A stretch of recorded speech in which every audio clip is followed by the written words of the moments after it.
Bonjour à tout le monde. Vous êtes nombreux depuis là. J'avais préparé tout un message et puis quelques jours en arrière, Dieu m'a demandé de changer. Alors j'étais un peu déstabilisée, mais en fait je crois vraiment et je suis réjouie ce matin de croire que oui, Dieu a déposé quelque chose dans mon cœur qui est vraiment pour aujourd'hui et pour vous. Alors je vais commencer par prier.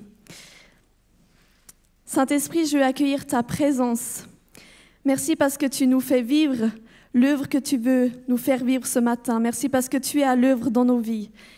Et on veut accueillir, Seigneur, ce que tu veux nous donner. Et merci parce que ce qui va être dit, c'est vraiment avec amour, dans l'idée de vraiment venir nous chercher là où on en est et puis nous relever, nous faire avancer, Seigneur.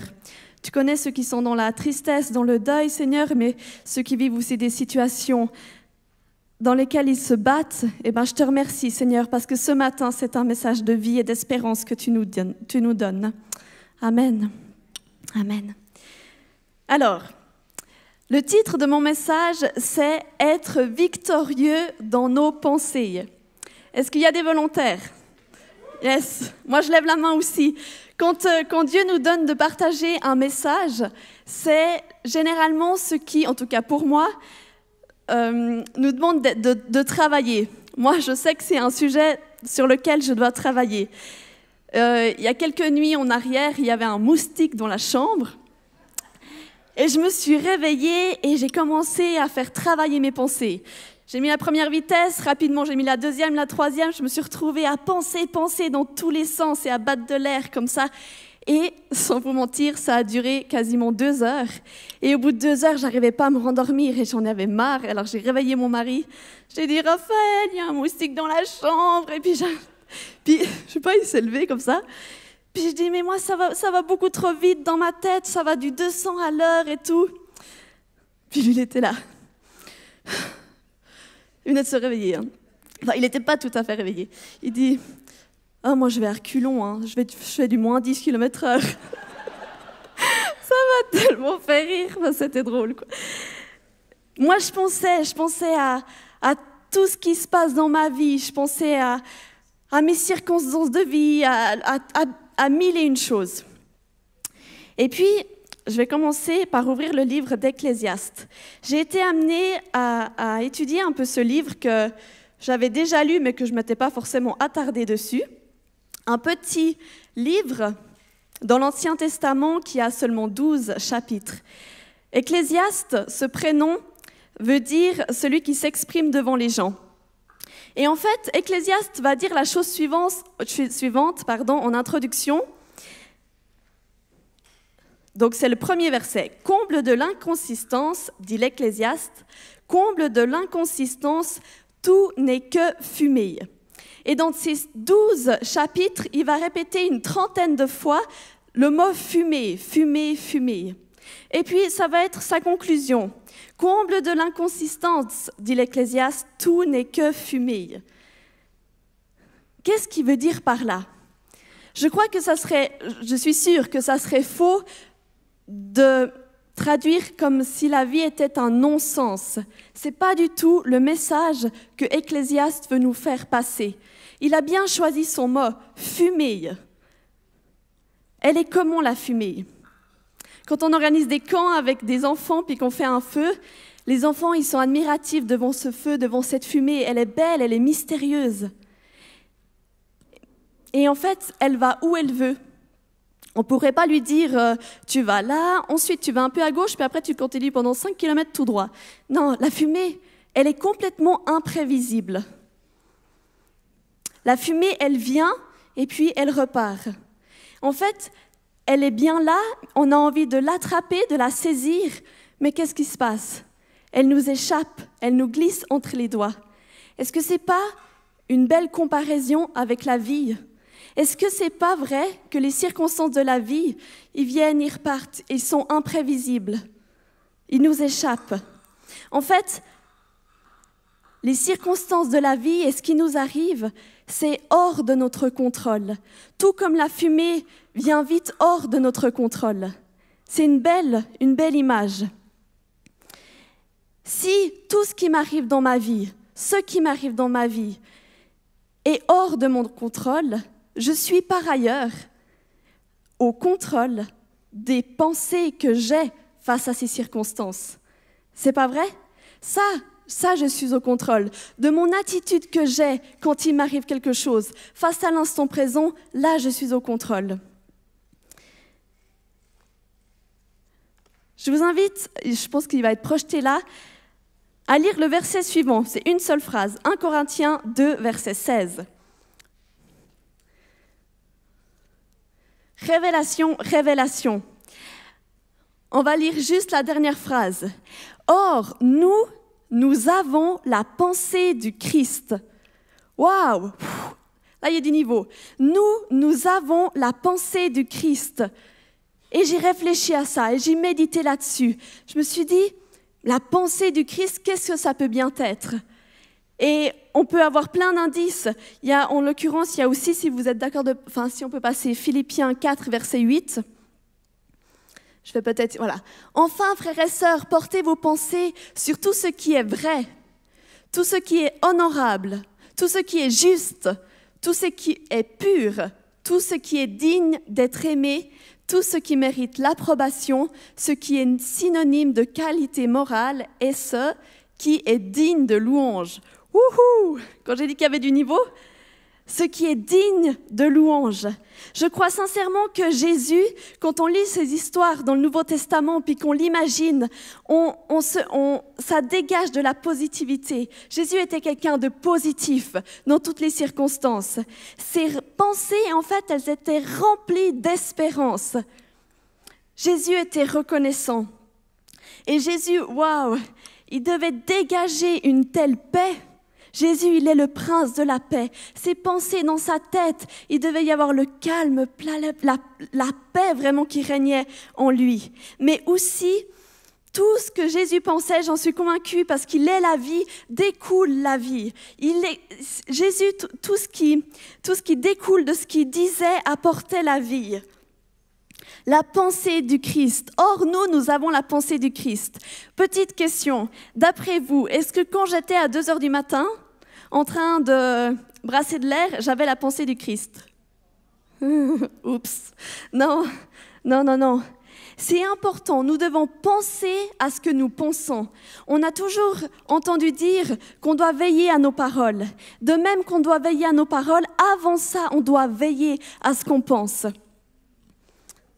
Vous savez, moi, des fois, je m'énerve quand je repasse. À la base, j'aime pas repasser, je trouve que c'est long comme tout, et je m'ennuie quand je repasse. Alors, je pense. Et puis, des fois, je m'énerve contre une situation. Alors, qu'est-ce qu'il faut que je fasse? Et ça, je l'ai souvent fait, j'y travaille. Je dis, mais ça m'énerve. Puis après, je me dis, stop, il faut couper court à ce qui nous énerve, couper court à ces pensées négatives qui n'apportent rien du tout. Alors, intentionnellement, je dis stop, j'arrête de m'énerver avec ça. Et je remplace par quelque chose d'autre. Je remplace par une proclamation positive, par une prière, par une parole de bénédiction sur la personne, sur la circonstance. Et je déclare vraiment quelque chose. Je remplace ce qui est négatif par vraiment la pensée du Christ. Ce que j'ai aussi fait, je m'excuse, je me permets juste. Je me suis aussi dit qu'il fallait s'aider concrètement à avoir la pensée du Christ en ayant sous les yeux des choses qui nous aident. Par exemple, si je me bats avec une pensée, quelque chose qui revient régulièrement en moi, je vais me mettre des rappels sur mon téléphone.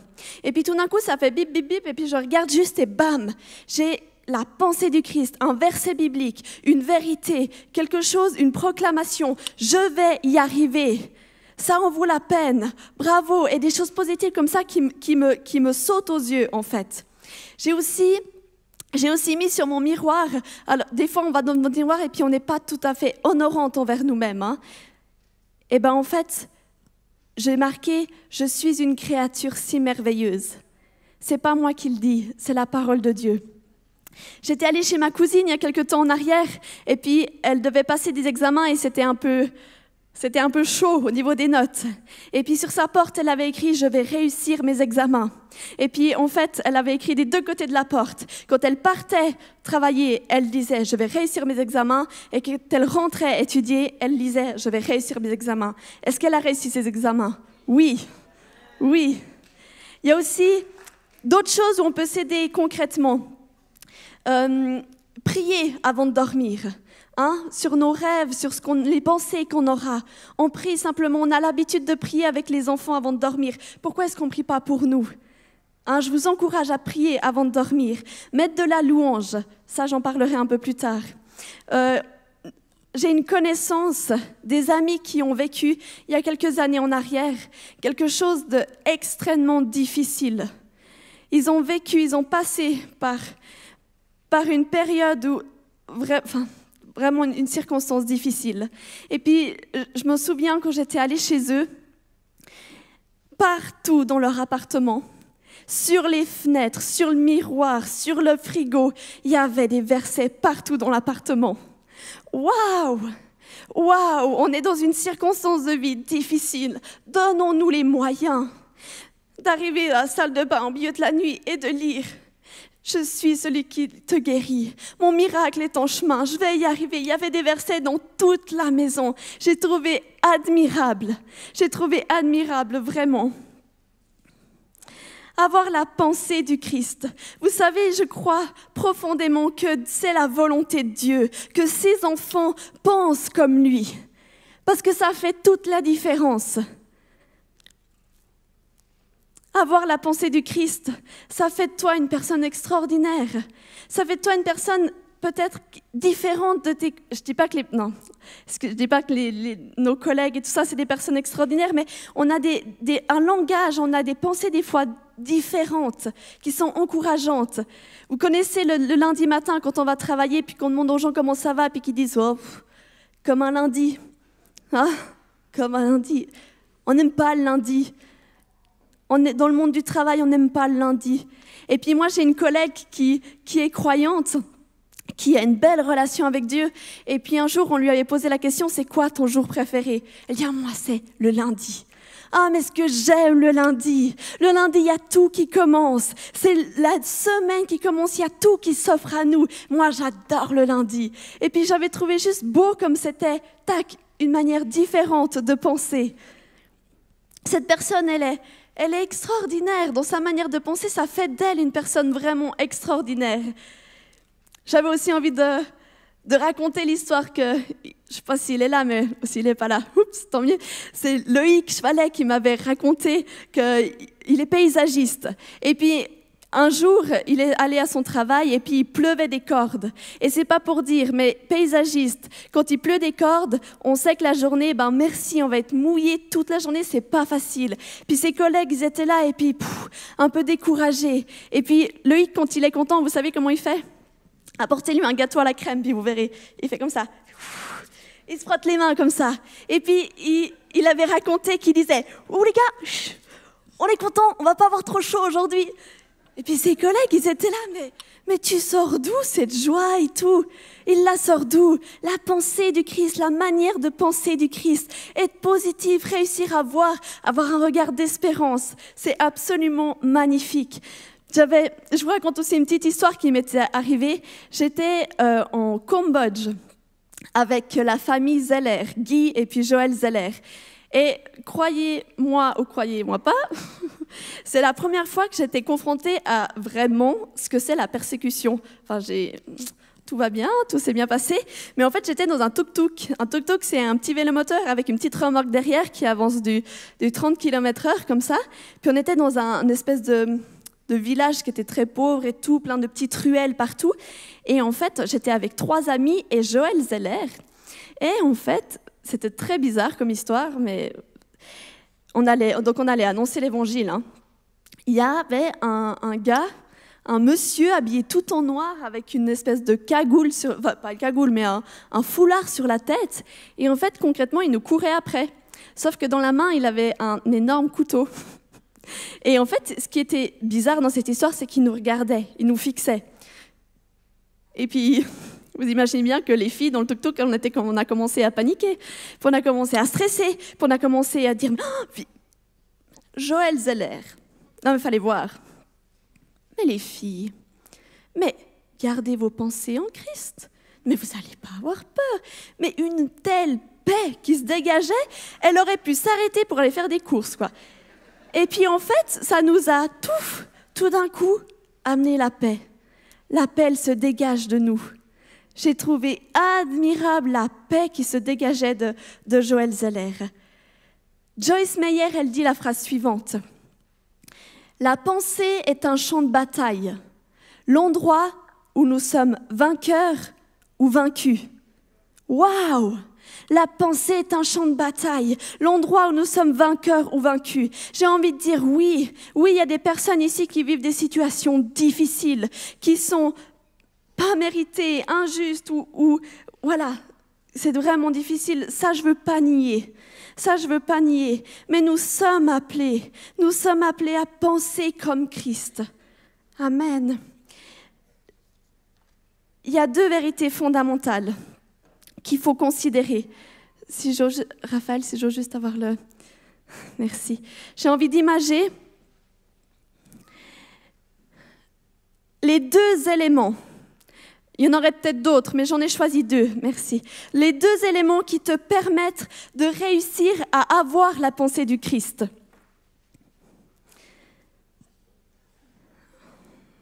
Quoi, ça va tomber ? Merci. 2 éléments fondamentaux pour réussir dans ta vie de tous les jours à avoir la pensée du Christ. Ça c'est ta vie. Ça, c'est toi. Tu peux essayer par toi-même de penser positivement, essayer de t'en sortir et puis avoir un regard d'espérance sur tes situations. Tu peux essayer très longtemps. Si on revient je reprends ma Bible, à 2 Corinthiens. 1 Corinthiens.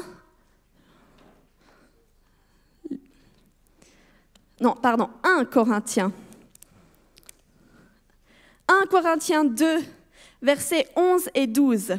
En effet, qui parmi les hommes connaît les pensées de l'homme si ce n'est l'homme qui est en lui? Qui c'est qui peut penser, savoir qu'est-ce que je pense? Moi, je peux, pas vous. De même, personne ne peut connaître les pensées de Dieu si ce n'est l'Esprit de Dieu. Or, nous n'avons pas reçu l'Esprit du monde, mais l'Esprit qui vient de Dieu. Waouh! Nous avons reçu l'Esprit qui vient de Dieu. Donc, on peut avoir la pensée de Dieu. On peut l'avoir, on l'a reçue. Et ça ne doit pas venir de toi, d'un effort incroyable. Ça, c'est toi. Je n'ai pas pris un vase transparent pour rien. Ça, c'est l'Esprit de Dieu. Et c'est quand l'Esprit te remplit, que tu es rempli de l'Esprit, que tu as la pensée. La pensée de Christ, elle est là. C'est ça, c'est le Saint-Esprit qui t'amène, qui se déverse en toi. Et alors que tu as ça devient toi. Ça devient ta vie. Ça devient la manière dont tu penses. Tu es rempli de l'Esprit. Et ça, tu l'as reçu. Ça, tu peux ouvrir les bras et l'accueillir. Merci Seigneur pour ton Esprit qui nous est donné. Donné, il t'est donné. Amen. La deuxième chose qu'il faut considérer, on va retourner dans Ecclésiaste. Ecclésiaste qui te dit, oui, les événements qui t'arrivent sont hors de ton contrôle. Moi, c'est OK pour moi. OK pour moi si je considère, si je vis la réalité d'Ecclésiaste 9, verset 1. J'ai vu que tous les justes et les sages, avec leur entreprise, sont dans la main de Dieu, qui, lui, est au contrôle. Amen. Vaut mieux que ce soit lui qui soit au contrôle que moi. C'est une bonne nouvelle qu'on ne soit pas au contrôle de nos circonstances. Parce que celui qui a le contrôle, c'est Dieu. Et toi, tu es où? Tu es dans sa main. Amen. Et si je considère, et si je réalise, et si je vis dans cette révélation que je suis dans la main de Dieu, waouh, mes pensées, elles sont paisibles. Amen. J'arrive au bout. Je vais juste terminer par une petite histoire. J'étais avec ma nièce de 6 ans, et puis on se baladait comme ça dans la nature, et puis on était près de la maison en fait. On était près de la maison, on était dehors, et puis je sais pas pourquoi, mais tout d'un coup elle me dit « Tu sais, Dieu il est grand, hein ?» Je dis « Ah ouais, il est grand Dieu, hein ?» « Ouais, grand moins comme la maison, hein ?» Puis moi je lui dis « Non !» Ah non, non, non, beaucoup plus. Ouais, hein, 2 fois comme la maison, hein. Puis la maison, elle est grande, hein. Puis moi, je la regarde, puis je lui dis, non, beaucoup plus. 10 fois comme la maison. Et moi, je la regarde, Manon, il est beaucoup plus grand, Dieu. Alors là, il fallait chercher un chiffre plus grand que 10. Alors, je crois qu'elle voulait dire 100, mais elle a dit 10 de 10. Et puis, moi, je l'ai regardée et j'ai dit 100. Puis elle a fait 100 avec des grands yeux qui... Non, beaucoup plus que 100. Est-ce que Dieu n'est pas 100 fois plus grand que la maison? Oui. Alors là, il fallait chercher un chiffre plus grand que 100. Alors là, ça commençait à devenir difficile. Alors, elle a dit 100 de 100. J'ai dit 1000. 1000, mais 1000 c'est énorme, mais sauf que moi je lui ai dit, non, il est beaucoup plus grand, que 1000 fois plus grand que la maison. Et là je me suis baissée, je me suis mise à sa hauteur, et puis j'ai ramassé un minuscule petit caillou que je lui ai mis dans sa main. Et puis j'ai dit, tu vois, ça c'est toi, tu es dans la main de Dieu. Et c'est marqué quoi ici dans la main de Dieu? C'est marqué Manon. Et j'ai été touchée parce qu'elle a été touchée. J'ai été touchée parce que son regard m'a dit, j'ai compris, il est bien plus grand que 1000 fois plus grand que la maison. Elle a vraiment réalisé. Et qu'est-ce que j'aurais pas donné? Qu'est-ce qu'on ferait pas pour qu'elle saisisse et qu'elle comprenne que cette main de Dieu, elle est bienveillante, elle est remplie d'amour, que son regard est posé sur elle et qu'il prendra soin et qu'il veillera. Ça, on le sait pour les enfants, mais puis pour toi, est-ce que tu sais que tu es dans la main de Dieu et que Dieu te chérit et que Dieu veut ton bien? Est-ce que dans ta circonstance de vie, tes circonstances, à savoir qui sont hors de ton contrôle, tu arrives à lever la tête et voir ce Dieu infiniment grand, infiniment bon? Seigneur, je te remercie, je te loue parce que tu es bon, tu es rempli d'amour. Merci parce que ta main, elle est toute puissante, elle n'a jamais fait d'erreur, elle n'en fera jamais. Tu nous tiens dans ta main, Seigneur, et en toi, on est en sécurité. Seigneur, tu nous donnes ton esprit ce matin. Tu déverses, Seigneur, non pas goutte par goutte, mais tu déverses et tu remplis notre coupe, Seigneur Jésus, pour qu'on puisse être des personnes qui ont la pensée du Christ, qui ont ta pensée, ton esprit en nous. Je te remercie parce que c'est toi qui nous fais vivre ça, Saint-Esprit. Et alors que des fois on est tout seul dans nos chambres et on brasse de l'air, on veut, Seigneur, on veut accueillir le Saint-Esprit. On veut accueillir ta présence. C'est que par toi, c'est que pour toi. Amen. Je parlais avant de la louange. La louange, c'est un bon moyen. C'est un bon moyen de ressentir, d'accueillir la présence de Dieu. Et c'est ce que je vous encourage à faire. Amen. Je vous remercie pour votre attention et soyez bénis. Amen. Amen.